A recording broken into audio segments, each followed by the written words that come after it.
Hit the lights. You've discovered the Halfwatt podcast. We want to educate and entertain by tapping into the most trusted source of new technology, the ones installing and innovating it. You, the tradespeople that build from the ground up. Join us as we talk with industry leaders, veteran contractors, and even some young blood. Nice. Welcome aboard.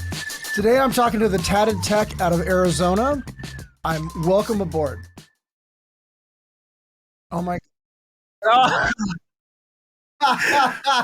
was man. good. For That was everyone, good. for everyone watching Hey, this. Tyler just had some sort of a meltdown. That was awesome. Thank you, man. Yeah. With me is Gage. Hi, Gage. How's it going? There was an explosion of arms in the background. It was so funny. So we had a little technical malfunction, which we worked through. I watched your YouTube videos, man. You have a lot of energy. Tell us about yourself. All right. So my name is Jordan. Go by Tatted Tech. That's what majority of the people know me by. Started out in the industry when I was 18 as a grunt. And yeah, just pulling wire, fetching lube for the big dogs and getting wire stretchers, all that good stuff. And I can honestly say my first 2 years, I thought that this was just going to be a job. Mm-hmm. And my third year in, I was able to start doing actual wiring of hardware devices, and it was all fire alarm stuff. And nice. I absolutely fell in love with it. Class A circuits, Class B circuits. And then 6 years in fire alarm, I moved to the security industry. Mm-hmm. And access control is my favorite. I love it. Nothing I do to build more. No kidding. Absolutely. So access is just got you because I watched the videos I watched. You were good at it. I like access control because I get to start a system at nothing, and depending on the scope, I watch it, 1 or 2 days go from a regular mechanical door to my technologies, my programming, my hard work, making it work. And customers love it. ADA openings, I'm helping people. Yeah, so you leave work at the end of the day and you're like, I did something. I was racking my brain. I thought that it had me, and I conquered it. So I absolutely love it. Well, I also like your vest, the vest that you had in the tool bag. I haven't done a lot of field work in a while. I was a manager, and then now what I'm doing, I just carry a backpack full of stuff. But I very well may pick up the vest. That looks like that's a lot easier to carry. Speaking of vests, I just did a giveaway. One of my followers just won this setup. Atlas 46 has to be probably one of my biggest supporters. They have, since I had a viral video wearing their rig, they have supported me nonstop. I've done multiple giveaways. They've sent me stuff for me to try out. I have the only Saratoga 2.0 vest that is released. I wear it, and it's crazy because it went from going to work, I get paid to go to work, and then I just post what I love to do, and then now I get free tools. It doesn't get better than that. No, it does not get any better than that. So what kind of licensing do you have to have in Arizona? I'm not familiar with the licensing down there. So I have my C7, and as all contractors, got to be bonded, have to be insured. I do everything solo because as of right now, I cannot afford workman's comp insurance because I am a single dad, and it is just everything costs too much money. So yeah. I work for a company, one of the number one integrators in the United States. I do my 9 to 5, and then I put all my work on the weekends, and I travel to California, do my installs in California. I have a couple of installs in Vegas. So I try to keep all my personal work to myself so I can actually save that money versus throwing it right back into the company. And I get it. Yeah. So right now I'm very small, one person small, but I prefer it. I do a job, I make maximum profits. I'm not kicking a bunch of money out to sales employees, and believe it or not, TikTok has gotten me majority of my sales. Wow. So because of your stance on social media, both in TikTok, Instagram, and I guess both, but and the one I watch were all on YouTube, that's done nothing but help you. Absolutely. So I just ended an ambassadorship with Ideal. I was able on Christmas to give out almost like 2,000. Super small, super small Ideal. Oh, yeah. They gave me about like $1,500 worth of tools to give out to my followers, and that's what I love most. Anyone that I work with, any brand that I do work with, I tell them off top, like, if you give me something, I have to be able to give it back to the people that follow me. So I've had a couple companies say no, and I just keep pushing, because at the end of the day, my content is, I was doing it before I had anybody supporting me. And now that I do have people following me and supporting me, liking, sharing my videos, like, I'd like to give back. So I interviewed Mike Holt and just last week, and I sat here and my cheeks hurt at the end of it. I was blown away by this guy. Well, wait, hold on. Your cheeks hurt? Paused. No, I was just like, I had this dumb grin on my face. The guy impressed me. I was just like, wow, you're impressing me. You have the same enthusiasm, the same drive. I mean, he that's all he talked about. This guy's 72. He's a mountain biker. You get the same exact enthusiasm. You are right in the same path, doing the same thing. You're working honestly 7 days a week. Yeah. You've got a kid you're taking care of. You've got endorsements. You've got your presence online. You don't stop. And those are exactly you were telling me the same exact things that he told me that made him what he is. And you're in the same boat, man. Props to him, because you said he's 72, and I will tell you right now, this is exhausting. So if him at 72 is still doing this, man, more power to the man. Yeah, absolutely. Because you're not stopping. If you're working in Vegas, you're working in Arizona, you're working in California, you've got a license that works in all three of those states. Actually, so my license is good in California. My license isn't necessarily good in the other ones. Tyler, cut that out. So yeah, the other ones are more like personal. Like I have the install I just did in Vegas was one of my friends, 7 camera, 4 megapixel install.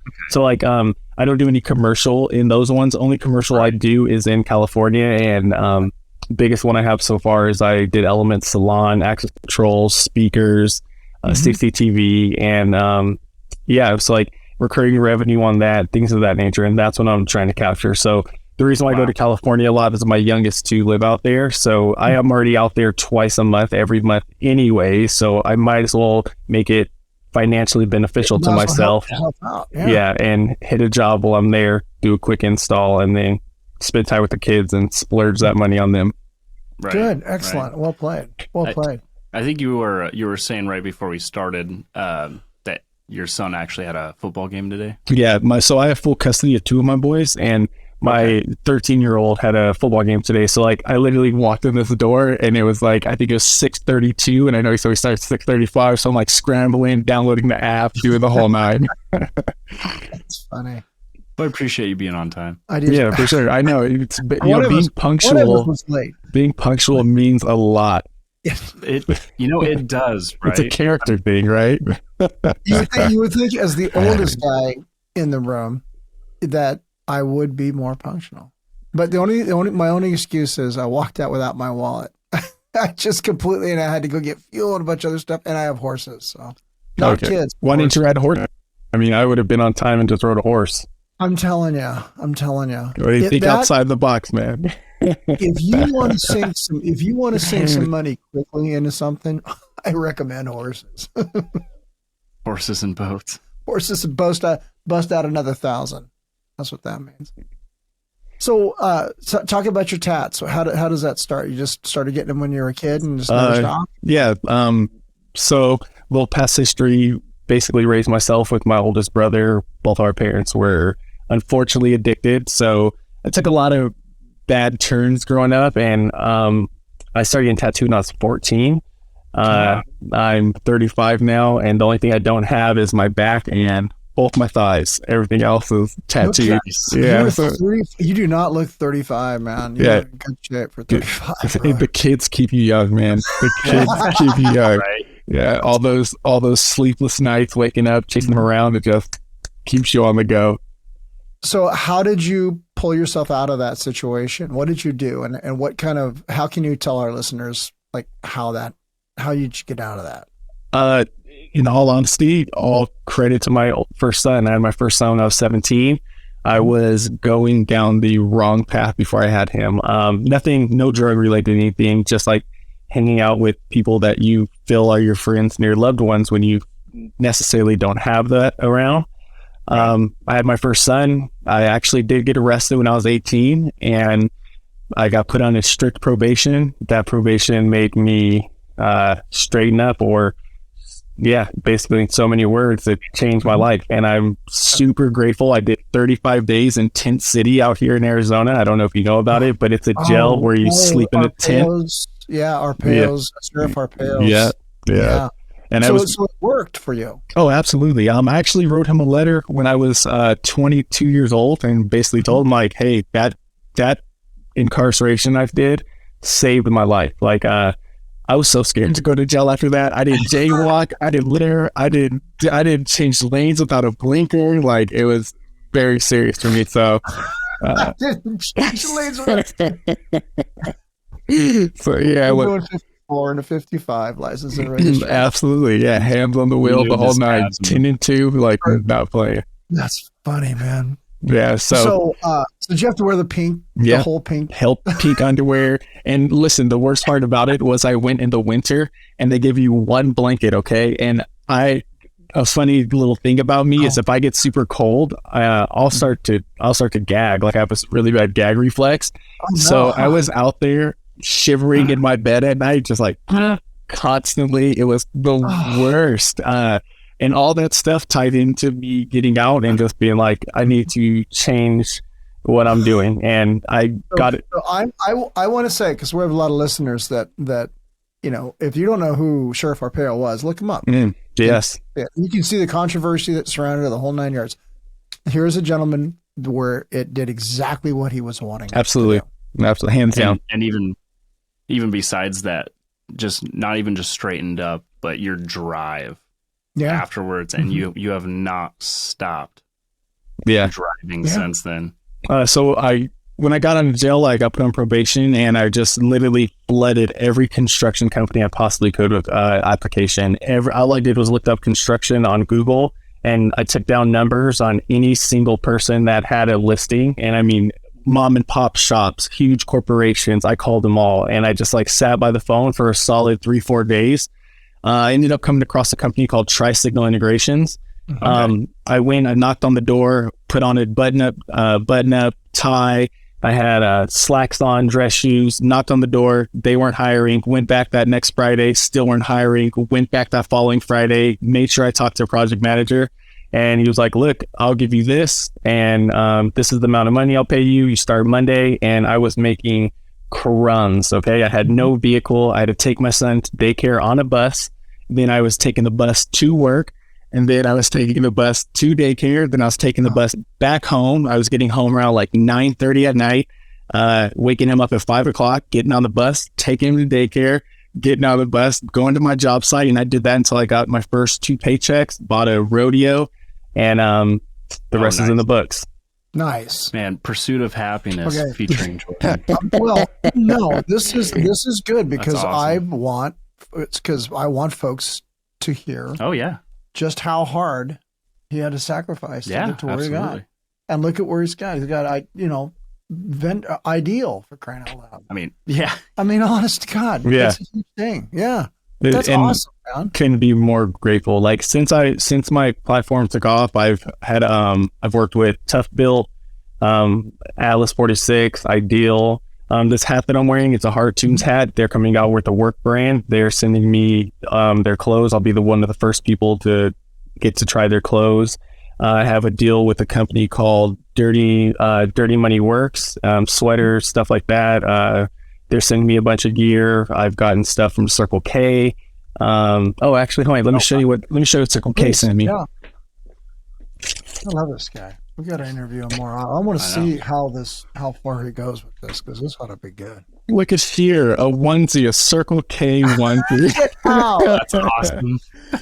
So Basically, I had to try some of their breakfast foods and talk about it for like blue collar workers. And although I ended up not doing the deal because I do not eat that kind of stuff in the morning, and I felt like a fraud trying to, hey guys, come out here and grab these delicious hot dogs. And I was like, yeah, I can't do it. So I actually ended up turning that deal down.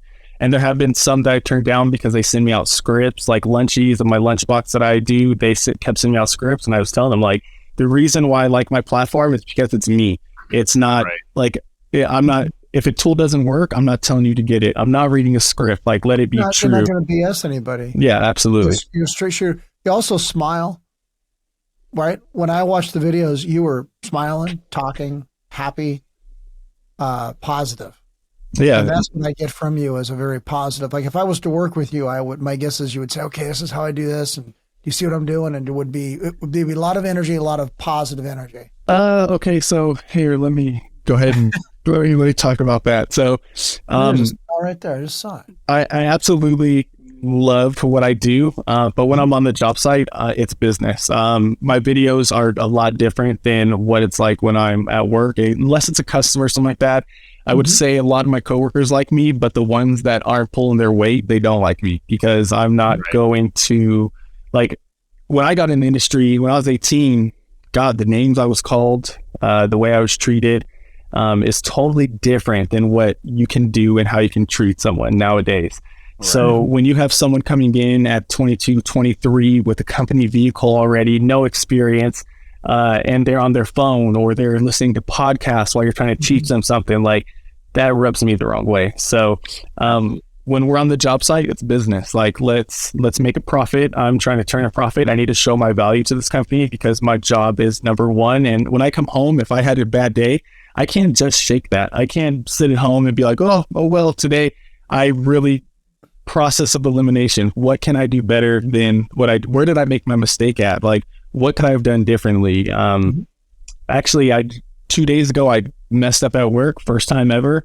And I actually texted one of my friends and be like, I got humbled today because I install access control all the time. I used a template, something I never use. I always freehand it and use my measuring tape, but I used the template. The template was off, and it hurt me. I ended up being at work for 12 hours. Oh my God. 12 hours doing one door. Oh, yeah. I also do access control, and I know the days that you're talking about. So I don't know. Do you know the Schlage AD400, the wireless handset? It basically reports to PIM, to your access control.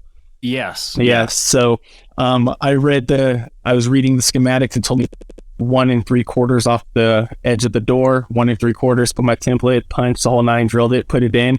The latch stuck out about 1 inch too long. So it was actually supposed to be 2 3/4. So all my through holes, all my locking mechanism, everything I screwed in for the first one was off. So I had to go get a cover plate, drill through the cover plate, and then the holes showed a little bit. So then I had to get a silicone bead, blue tape around the entire thing, silicone it, let that sit, pull the silicone off. 12 hours.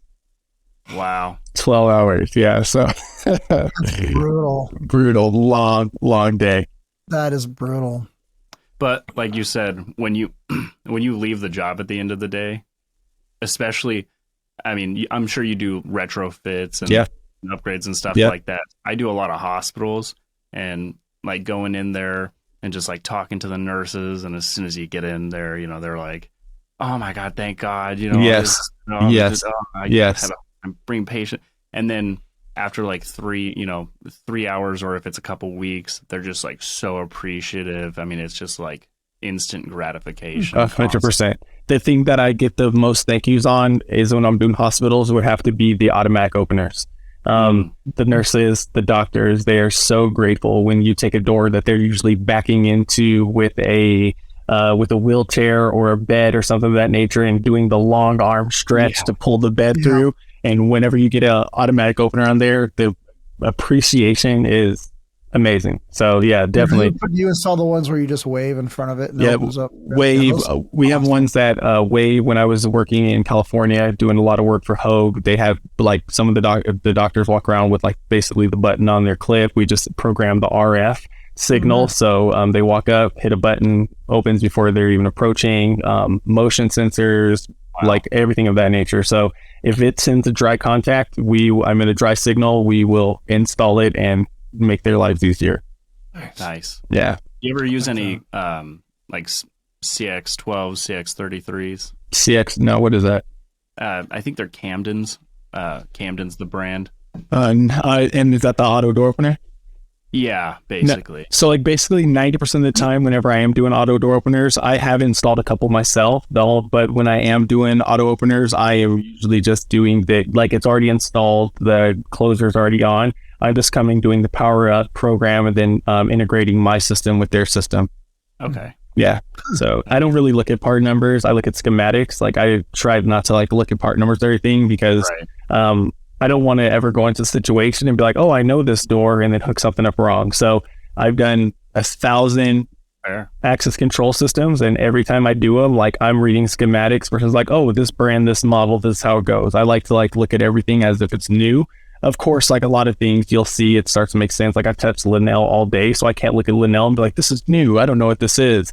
But I do like, as far as like the stuff in the field, depending on what readers I'm installing, OSDP, anything of that nature, I make sure that like start from scratch, white, green, red, black, and then what color reader, what color do you want this reader to be that dictates the other connections. Right. Yeah. Right. So, all right, are you Linnell certified? I am Linnell certified, yes. That's so much more impressive than having forklift certification. Take that, Instagram. Yeah. So I'm certified, but for myself, with my company, I do Pro Data Key, and I'm a dealer with Pro Data Key. They're an amazing company, Bluetooth app, tech support, if 24/7. I've been stuck in some pickles with them, and at 2 a.m. I get a call back, and they're willing and ready to help. What was the name of that company? Yeah, Pro Data Key. And that's an access control company. Control company. Yeah. Manufacturer. Yeah, absolutely. Okay, I've never heard of them. Why don't we get a hold of them? So we can talk to the rep. Now I want to. I just love the fact that we're not talking about fire. You don't like fire? Oh no, God, that's all I do is fire. Oh, okay. Yeah, so I started in fire. I'm a one-trick pony. When I was doing fire, I was going a NICET, and that's how I got into access control. Was I went to a NICET class. It was in Arizona, here, because I lived in Vegas at the time. I had my F card in Vegas. I was supposed to get NICET certified. I came out here, and then a company called IES, they have 2 techs there, and they were like, you do any security, blah, blah, blah, blah. And we started talking, and then they actually interviewed me, but I didn't take the job because they wanted me to move out here. So then I went into Las Vegas, and I started looking into this industry that I didn't even know existed, because when you come in from where I came in from, like I said, I just spammed my application out everywhere. So I knew nothing about the field that I was getting into. So like very closed-minded, tunnel vision, like fire alarm is low voltage. Like, I didn't understand that CCTV, data, networking. I didn't know all of these things intertwined until I saw IES, and they have a networking side, a security side, and boom. And I'm like, okay, like, let me see what else I can do, because I like fire alarm, but troubleshooting ground faults will be the death of me, and I don't ever want to do that again. So it's why I've never wanted to learn fire. It's eating a lot of people for lunch. What kind of fire system did you work on? EST. So I did a job. I think it's called. I don't know if I'm allowed to say the name of the company because it was a government project. So I did a government project in Utah, and it was all EST, Class A circuit, and it was like 1,200 points of initiation, huge system. And they just hired a bunch of green guys to get the install done. So when it came time to do the programming, I mean, we had like 142 troubles, 17 ground faults, like on every initiation circuit. And for probably the last 6 months of the project, all I did was look for ground faults. And it was I never want to touch a multimeter looking for ground faults ever again. ESP is a system that has to be installed right, programmed right. Once it's done right, it is a completely it is something you put up in it. You don't ever have to change it. One thing that I like about it though is that they have that mapping in it, and they'll tell you like where the ground faults are at. But see, what the problem is when you're doing a government facility and the smoke detectors and heat detectors are on the ceiling, and they have $1 million generators and all this other stuff. Like, it just makes it that much harder. And then you clear that ground fault and then passes down the line, you get another one. So it was everything was on a boom lift. It was miserable. That is miserable. Work life was horrible. Yeah. It's a pretty unique product, especially with the way that it operates. I managed a company that was an EST dealer for a number of years, but I'm a simplex guy at heart. That's what I started with, and that's where I'm back working again. And simplex is a whole different kind of machine. It's got its own ups and downs, but it's I don't know. To me, it's a labor of love at this point. And when I get ground faults too, but I work in a hospital, so it's the only snap moments are when you have to go above the ceiling.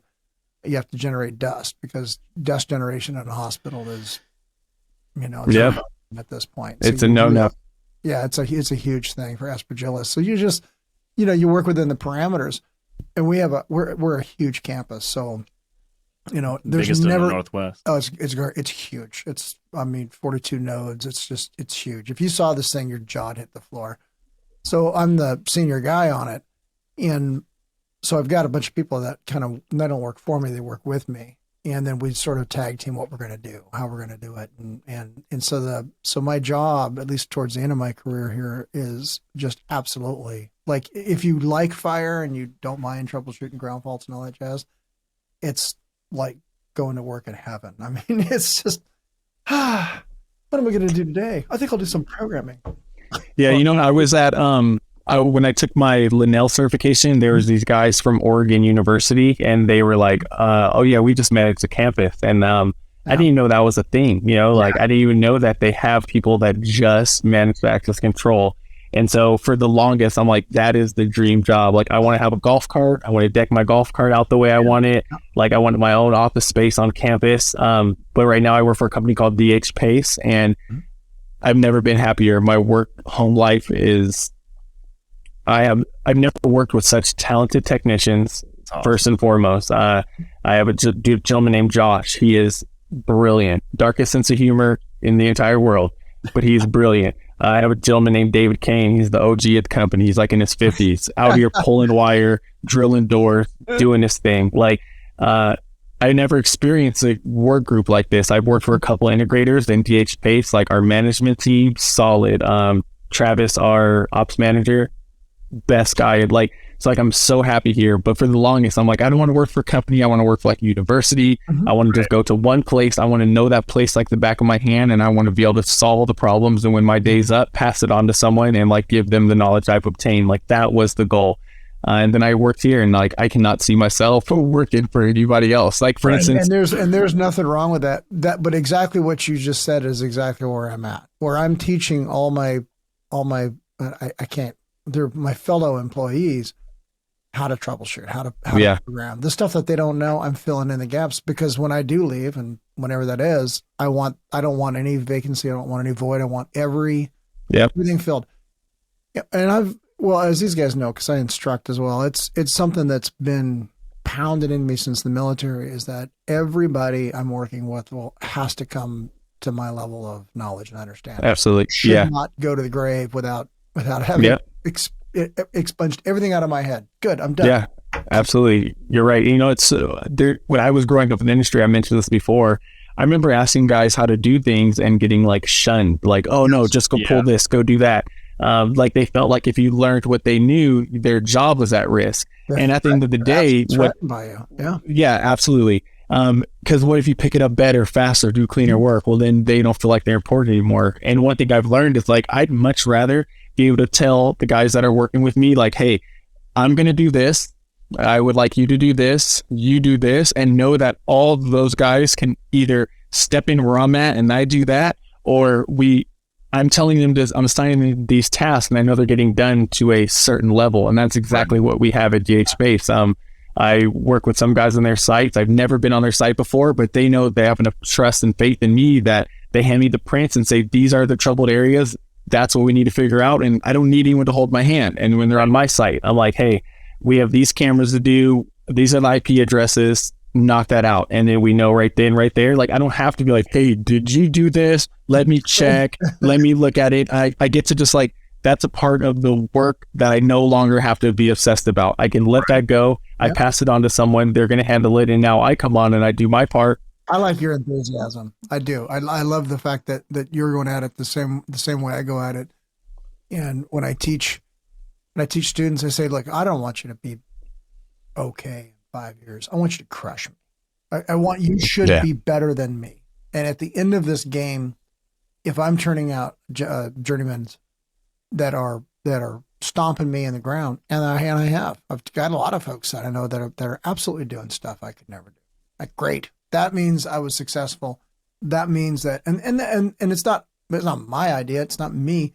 This was the way it was always this way. If I was teaching you to be a stonemason, I taught you all the ways to be a stonemason until you were building arches exactly how they should be built. And then when you moved on in your career and did stuff that I couldn't do, I would learn from you as another master mason going, yeah, this is how all this stuff works. And wow, check this. Absolutely. And that's the way the trade moves forward, especially at the rate that it's changing. Like yes, LEDs and new lights. I mean, I don't know if you looked at the code change for 2023. It's a game changer for the NEC in 2023. It is it's a different NEC that's coming our way. And 10 amp breakers in your house because you don't need to have 15 or 20. Wow. The loads are down low enough that they're going to go to 10. Think about that. Think about the fires that you're going to prevent. Everything's going to have arc fault. Everything's going to have GFCI. It's just, I mean, with LED lighting and lower power consumption, that's a game changer. So, not only are we teaching our apprentices to be better and showing them all this new technology, there's stuff coming down the line. And like you've already experienced it, that is just like, you've got to get it, understand it. How does it network? How do I talk to it? Old guys like me who never learned who didn't learn all that type of technology, they're not going to pick that up. It takes a team. Mm-hmm. It takes a team. A lot of the things that I do when I install, I'm lucky enough to know enough well-roundedness about it. But when I get stuck, there's guys I rely on. Ray from Wire Guys helped me with a audio sound. I did a landscape audio. Called him before I did the install, and he gave me the how-to on how to make sure I ran independent runs to my subs, make sure that only so many speakers were on, because in my mind, I was just going to daisy chain the entire landscape audio, because that's how you do it in a commercial setting, and landscape audio is different. So there's guys that I lean on when I need help with something, and it would be naive of me to think that I am so good at what I do that I don't need help. And that's what I ran into a lot when I was growing up in this industry, is that you could be a younger guy and have a better way of doing things, and I would try to share that with foremans of me, and it would just get shut down. Like, no, this is how you do it. Don't strip your wires like that. Like, I have a video where I'm doing the RJ45 and I'm using my finger, and I do it in like 35 seconds. That video hit like 9 million views. And if you look at the comments in it, everyone's like, "You're gonna have carpal tunnel in 4 years," and I'm like, "Why are you?" That is the exact industry that I grew up in. You have find a better way, and someone will find the smallest thing to nitpick about, rather than just being like, "Hey, good job." And that's why I try to. I follow some guys on social media where their entire profile is just making fun of those guys, and they're so funny if you haven't seen them. You're gonna have to share something with him, because I'll send you some. I haven't. Yeah, I haven't. I spent a lot of my time when my page first went viral, because I will say one thing, that I'm passionate about what I do for multiple reasons. One, it puts food on my children's plate, a roof over their head. So this isn't, when people come in the beginning, were critiquing my work, it used to really get to me, because I practiced to get where I'm at. I came home when my friends are going out on weekends, and I was studying schematics, and I was building display boards in my garage trying to be better at what I could do. So then when guys that have no experience that were like coming in and be like, yeah, that's wrong, you did that at the beginning, used to really piss me off. But then when I learned and I just sat back, I'm like, you know what? TikTok doesn't understand that this is a negative comment or a positive comment. It's just a comment. It keeps me in the algorithm. Let it go. Right.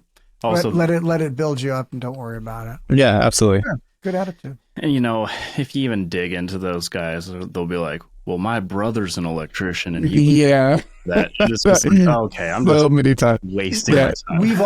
We've always done it this way is bullshit. That is the worst. It's the only way we've done it. We've always done it this way. It just makes me come unhinged.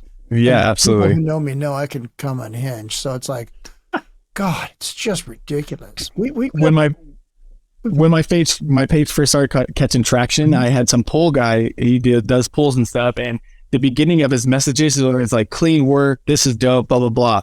Well, Red Wing sent me a notice like, hey, we want to do some work with you, pick a boot out, and blah blah blah. So I reposted it, and the reason why I reposted it is because it's not to brag; it's to let people know, like, crush it at work, and the opportunities are endless, right? Right. So he comes into my inbox and he's like, you're quit showing off. Like, we get it. Your page is popping, but no one cares and stuff. And I'm like, well, I'm like, bro, missing with your negativity.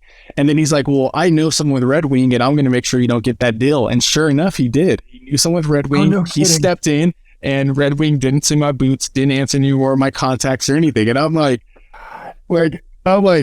are you so upset that like you? It's jealousy, man. It's just jealousy. It's incredible how much time people have sometimes. Yeah. Oh man. But the funny thing is, right? I wore Red Wings since I was 18, all the way up to that point. Until that point, I've never bought Red Wings again. Like I would have never. Oh man. I would have never went back to any other boot. Red Wings where it was at. My first pair of Red Wing boots were the paratrooper cable ones that you smack and you twist the cable and it tightens it up from top to bottom. You're kidding? Is that what you're doing? The video.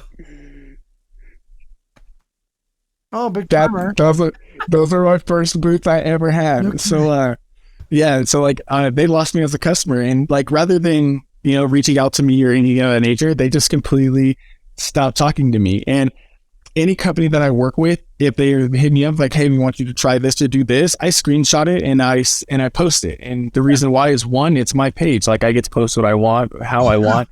But if someone comes into my inbox and he was things he was saying, it wasn't positive at all. Right. So I could easily have showed them, like, look at the way this man is talking to me, right? And no, they just complete all communication with me, didn't send me the stuff they said they're going to send me. And I'm like, for what? But this guy was upset with me posting that Red Wings wanted to work with me, and he canceled that deal for me. And I'm like, all right, I have to say the way that you got your social media presence, and I'm only aware of a couple of things because I don't have I'm not a huge social media guy, but that's my job. That's his job.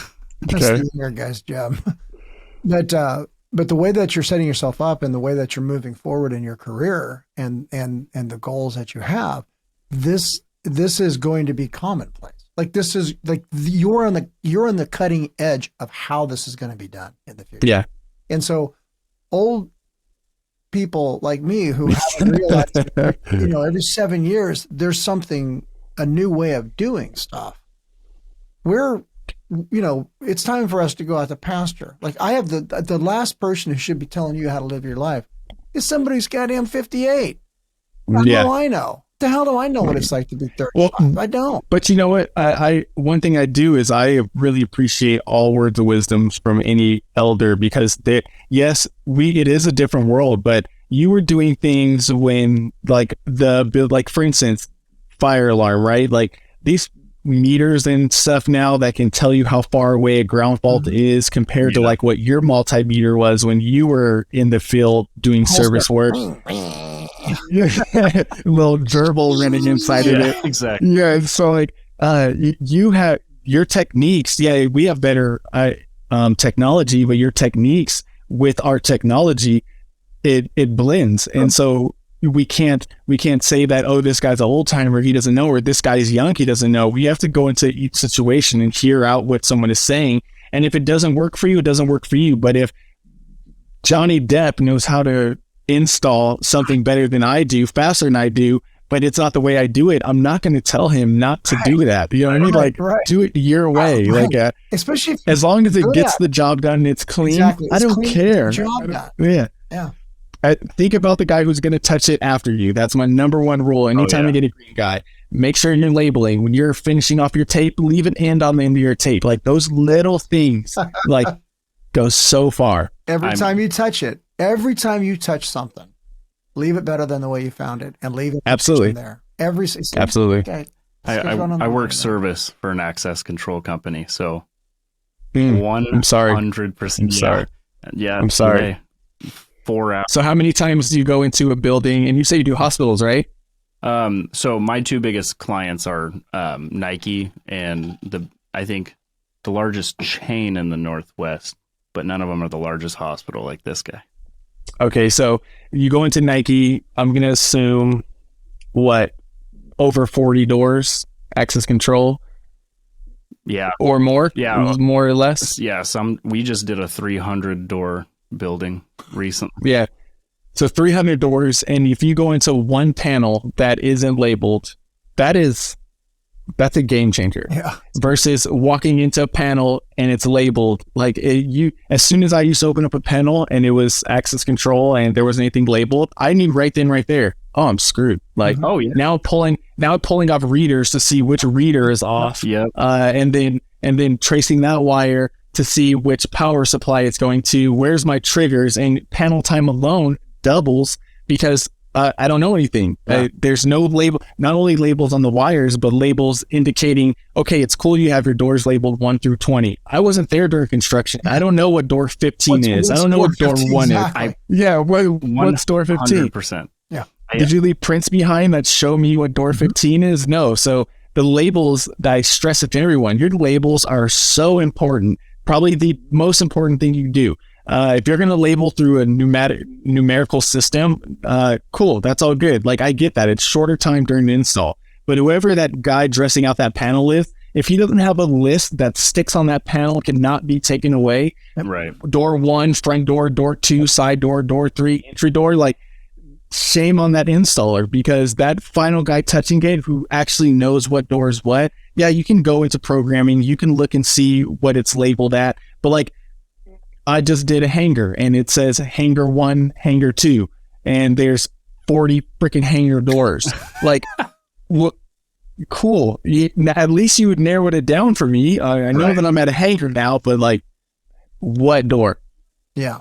Absolutely. Pull a reader, walk around a whole facility. I couldn't have said it any better myself. You're exactly right. When you walk in and someone's left a set of prints, and and in the fire, it's a requirement now. So I mean, that's not the case in security and access control. They can leave whatever the hell they want, or not. If they leave anything at all. If they leave anything at all, yeah. Other than some scrap wires and some trash in the can. A business card that says "Good luck."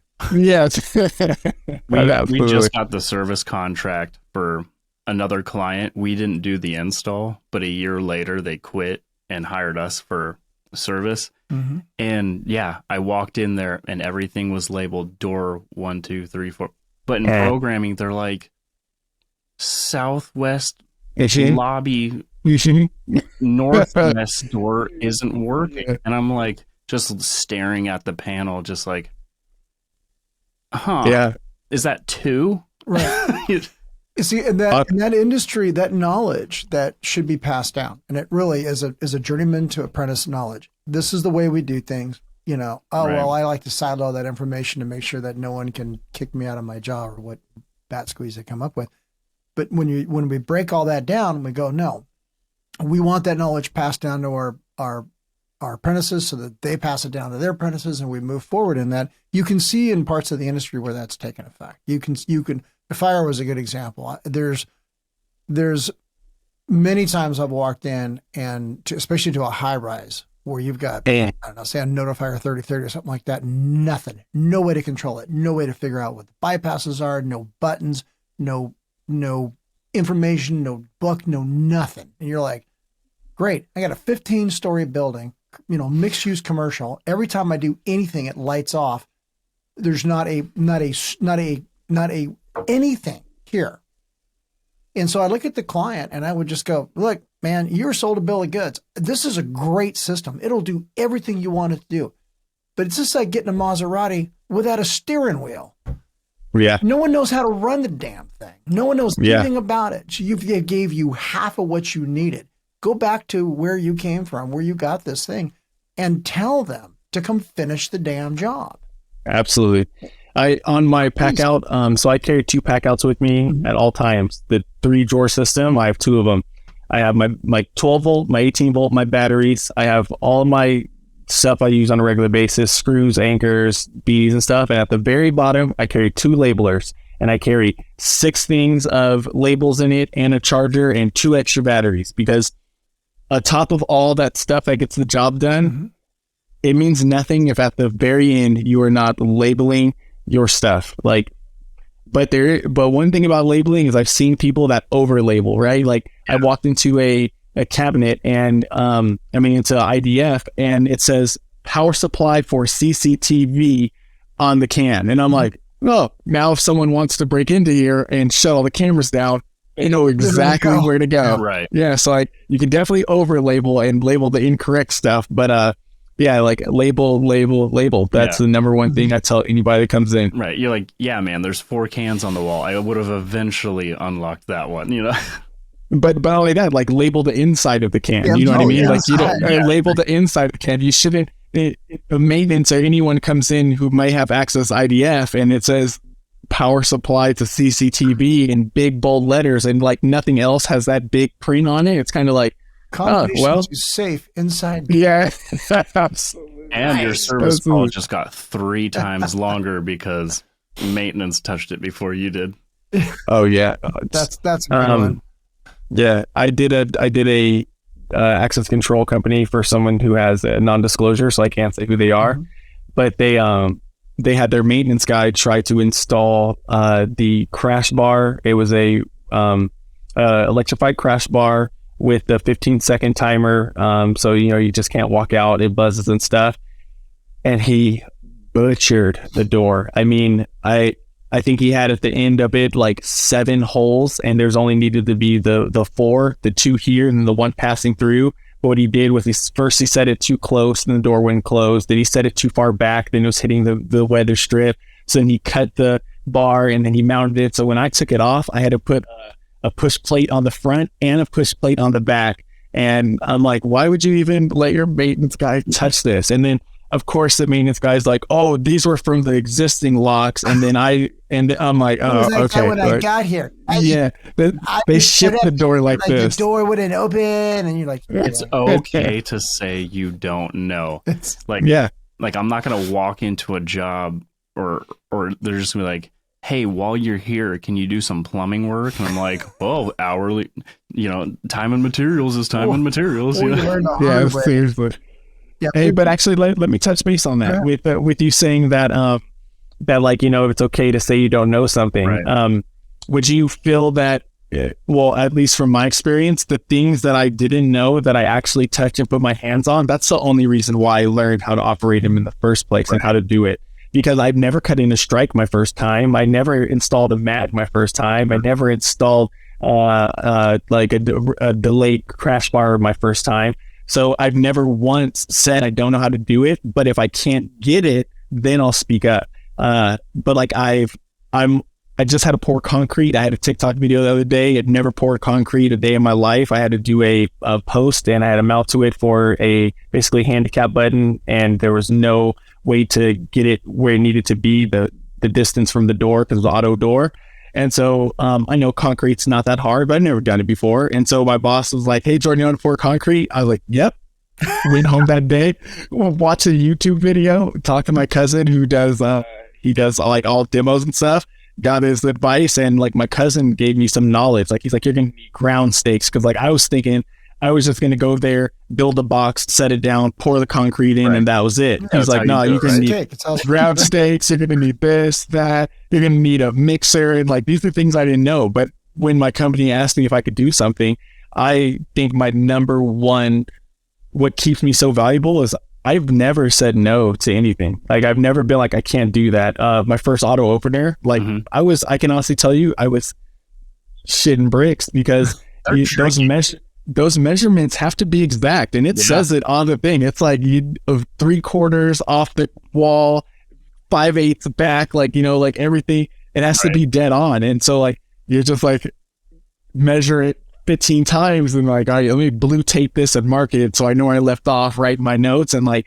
but I did it, it worked. And then you get to step back and you're like, man, I just did that. Like, I just handled that. And that's like the biggest, like I was saying earlier, like that sense of completion at the end of an 8-hour day. Nothing, I don't know if there's anything, I don't know, maybe stocks are making millions and whatever, but like as far as like using your hands and getting it done, like that's why I love this trade, because it's a puzzle every day. If you're doing installs, there's not one install unless your electricians are renting conduit for you and you just have pulling wire, installing material, you have junction boxes. If you're in the retro life, it's a puzzle every single day. Is there plumbing behind this wall? Is there a fire block? If there is a fire block, how am I getting through this fire block? Like that is what I thrive on. I love being able to, in an 8-hour day, complete a retro. And I'm looking back and I'm like, and I'm not cocky in any mean, but I'm like, I did that. Like, I did that. I totally feel you. And I have the same thing, like, because we do a lot of access control and cameras. I don't like doing cameras, not because there's anything wrong with it, but unless it's like a complicated, install, I'd much rather do access control because of that like challenge and the difficulty. It like drives me and I love it. And then it's just like, well, with CCTV, you're relying on somebody else if they have a networking staff to supply you with the right subnet, right gateway, right IP address. And I'm telling you right now, I'm on a project that has absolutely been killing our company because the IT is not good. And we install cameras. They're like, switch the subnet. Okay, no, try this IP address. And I have 2 guys on site for 2 weeks. We installed 6 cameras. Whoa. 2 guys, 2 weeks, 6 cameras. And then we had a bunch of other ones installed. We mounted them because it came to the point where I'm like, you know what? These are the IP addresses they gave us. Their VPN wasn't working. That's not on us. Let's get our stuff done. So now we can say like, look, our material's in. We IP'd it to what you told us IP it. If we go back, that should be a change order. Unfortunately, it didn't work like that. And so we had to go back to these cameras, pull them down, reprogram them. We'll default them because IP addresses were no longer good. Default them, change IP addresses, subnet, and then touch every camera twice. So like, that's why I don't like cameras, because access control, it is on you. There's because you own the whole network. You're not dealing. And with if for some reason the network doesn't work and there's no communication to the access control, like they still have their keys, they still have like everything can still be managed. But the second you throw a camera up, you plug it in. They had the guys pull our wire, give us biscuits. A couple of our cameras, they did A on one side, B on the back side. So like now I'm troubleshooting. That's bad. Yeah, it's not going to connect. It's going to show that you're connected, but the heartbeat is going to be significantly slower. So then you have to test. You got to put a toner out. You have to get. I use Ideals. Thanks to Ideals. Shout out for sending it to me. Nice. I use Ideals network. Like basically it tells you on one end that this is punched down this way, and then you put the remote on the back end and it tells you which way your wires are on that end, and you see the crossover. Now you got to go repunch down someone else's work, and like one camera that should be taking you 30 minutes to install is now you're 2 hours in. And so I feel you on the not liking cameras. And then the port blocking or MAC filtering on security firewalls, all that. You're just like, I'm accessing and it in from... hospitals, it's like the ITG at our hospital, they're really on their game. Like they do not mess around. They know it all. And so when you're dealing with them, that's their baby. So they'll set it up for you. But we had to attach what we call TSWs, which are UL listed PCs, essentially, that the fire system uses. So it's a real computer, but it's a computer like, it's worth like $1 gajillion, and it had to be done. So when I get to this job, and I get back to this job, there's 4 of these things sitting there. They've been sitting there for 2 years. No one can get them on the network. So it's my job to, work with ITG to get them on the network. So I start the process and I start working with these guys. They wound up putting them in and then firewalling them from their own system, so that basically, because we can remote into those and manipulate the system, which is what we need, so that we can be anywhere on the campus and actually operate these machines. What ITG wound up doing, and it took me a while to figure this out, is actually firewall so that if you're, VPN in, you cannot get back into the network at all. So the firewall faces towards these computers. Now they have their own internal network that talks to the fire panels, but externally, that's how they did it. And they wound up doing hardware, like everything. So when I was done understanding, when the ITG guy is really good at explaining how this is working, I'm like, man, he goes, that is the beginnings of how we deal with patient confidentiality. Like, that's just the beginnings of it. If you pop on our network with a MAC address we don't recognize, it's not just, hey, we've got a problem. It's like, hey, we got a problem. Here comes somebody to knock on the damn door. Like, that's how fast this stuff happens. And because of just not just HIPAA, but of everything else that happens on these networks from the time, because I worked at this place twice. I worked there for about 10 years and then left and came back. From the time I left to the time I came back, it's almost a different world in the datacom world. You cannot plug anything into a USB anywhere on the networks that it doesn't throw either a Dell encryption, or it will force you to encrypt your disk.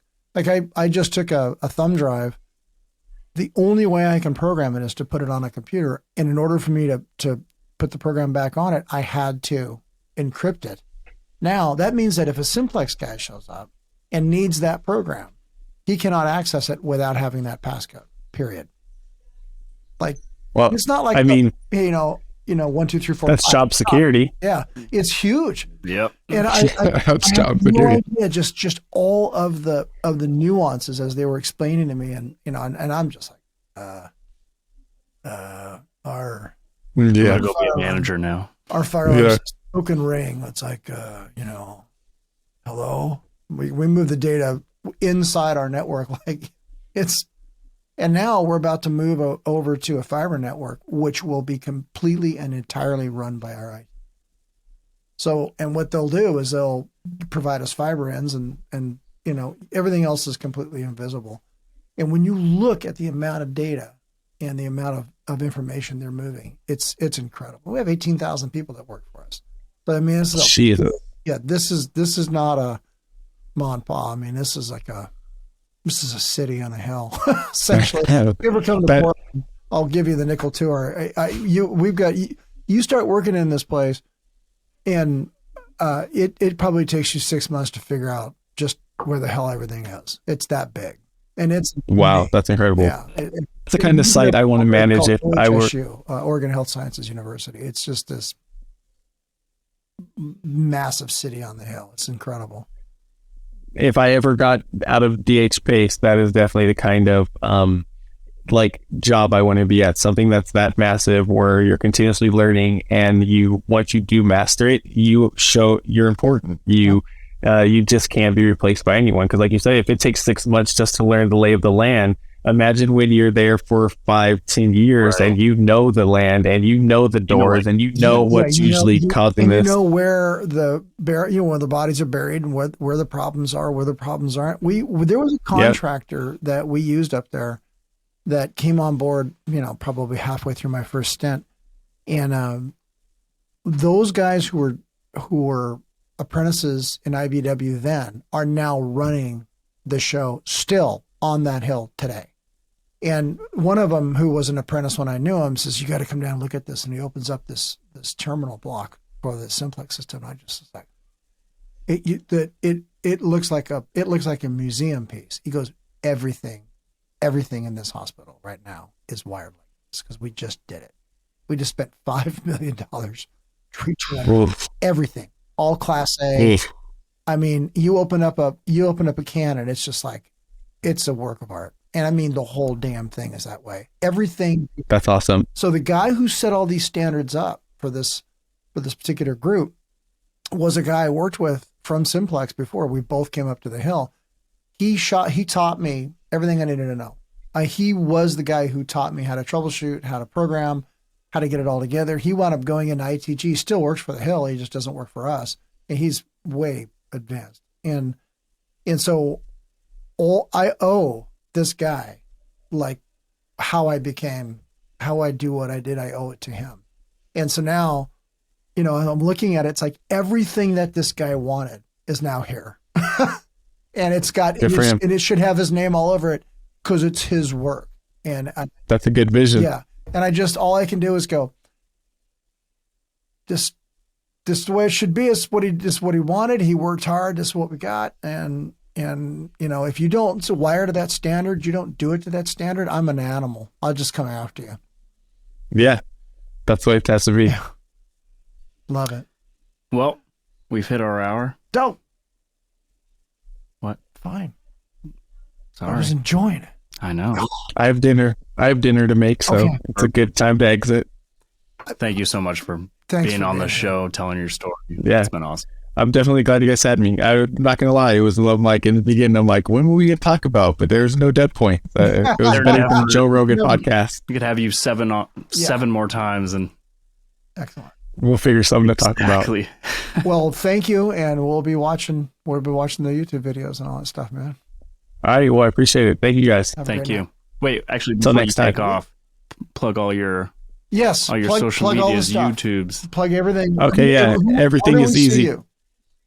Easy. It's Tatted Tech, TATTED_tech, TECH. That's my YouTube, my Instagram, and my TikTok. My TikTok is probably where I am the most consistent, but I'm in the process of moving into a home. And once I get into my home, I'm going to be doing the whole YouTube on how to everything. So I'm going to wait till I get some wall space and I don't have to take it down after my lease is up. Right. So once I get into my home, I'm going to be access control 101, how to CCTV, and the little bit of fire alarm that I still obtained. Nice. Congrats on the home. Yeah. Yes. Oh, thank you. Yeah, it's not happened yet, so let's wait until it happens. Don't jinx me. Haven't failed at anything else yet. Yeah, for sure. I'm working on it, guys. Thank you. Thanks for spending catch you time later. with us. All right, guys. Bye. Thanks for listening to the Half-Watt Podcast. We always want to hear from you, and we encourage you to email us at halfwattpod@gmail.com with questions or even your own stories. Funny, crazy, or praiseworthy, we want to hear it all. You can follow us on Instagram at halfwattpod to stay up to date on our feed. And be sure to subscribe wherever you listen to podcasts. And share us with a friend, the best way to help us grow. The Half-Watt Podcast is a production of Now Hear This Studios.